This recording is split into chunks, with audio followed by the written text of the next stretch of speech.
Before we begin, don't forget to subscribe for new ComHack episodes every week.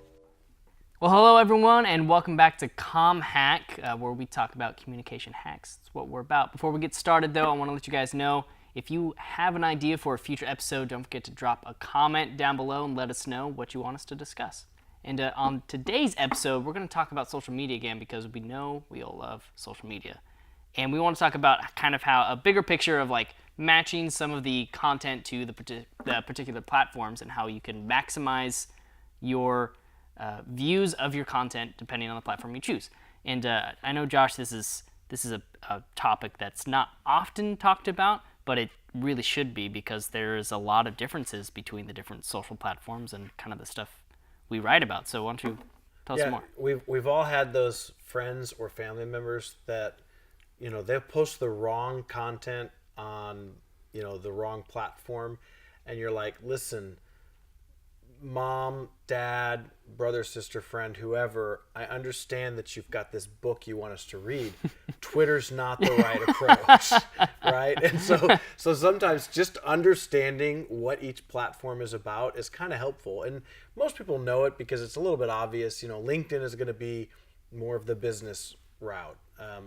You know, Snapchat is going to be something, it's just for the brief things, and obviously we know, you know, it goes away after so long, right? Yeah. Instagram is pictures. We know that, but that doesn't necessarily stop us from posting the wrong stuff on them. And surely you've got examples that you can think of that you're like, immediately people come to mind and you're thinking, yep, this person doesn't get it. If you want to send a long post, just write a blog, right? Yeah. That's WordPress. Yeah. If you're wanting to do a short post, you know, up to the minute news on what your thoughts are on the State of the Union address or whatever it is. Okay, Twitter would be a great approach. Yeah. And so I like to think of it, I mean, just take a donut. Take a donut, and let's just assume that you're posting about this donut on every platform. You're not going to post the same thing on every platform if it's about the donut. It's not just you craft your information once and then you post it everywhere. No, each platform is going to be different. What would you post about the donut on, say, Facebook? On Facebook, I'd probably talk about more of my experience going to get the donut, like very kind of like familiar, like, hey, I took my friend, we got this donut at a shop, and yeah, it's like personal. It's, you know, me and my friend, me and my daughter, you know, we went to the donut shop. You know, snap, here's a picture. Look, here we're at the donut shop. Or hey, if you ever been down to the donut shop, this is where you go. It's a great one. Loved checked it, right? in donut shop. Exactly. That's Facebook. Downtown. Yeah. Twitter. What would your Twitter post be on a donut? Got donut.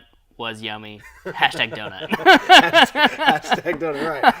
Okay, how about Instagram? I'd probably snap a picture of the donut, several filters of the donut, little angle cafe with a heart. Exactly. There's a cool filter shot of my donut. Yeah, holding the donut with my feet in the picture, you know, okay. Classic. How about Pinterest? I'd say probably, 10 ways to create donut wall art for using this donut. It's a do-it-yourself. It's a how-to. It's a, here's the recipe for how I made this donut, right? Or the wall art with donuts. Donut wall art. That's a yummy wall. Okay, how about LinkedIn? An article about how I sold this donut and made $100,000, and you too can make $100,000. Yeah. Best way to market the donut, yeah. Or best way to build a donut brand or franchise or whatever. It's about the business side of the donut. Okay, how about Snapchat? How would you do your Snapchat donut post? Snap of something dancing on the donut, or something using a filter. Eyes, the donut's now some cartoon character. Yeah. It's a filter on top of the donut.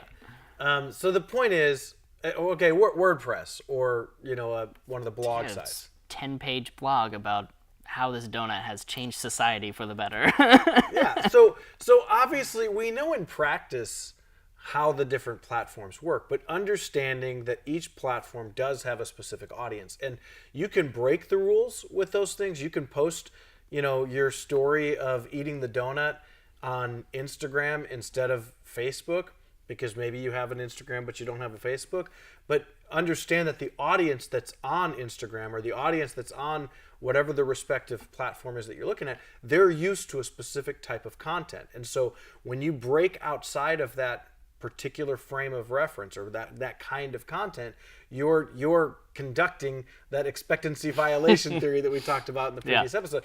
You're breaking the expectancies of you're violating things. And so understanding that, it will be helpful, because when you go to post in the future, if you want to have both people reading or viewing or liking or engaging with your content, then you probably want to make sure that it matches the platform. Yeah, you don't want to try to sell your donut on the wrong way on the wrong platform. Exactly. Engagement goes down and you're up the creek without a paddle. Yep. And with that, have a great time selling donuts on your different platforms. Don't forget to check us out on communicationhack.com.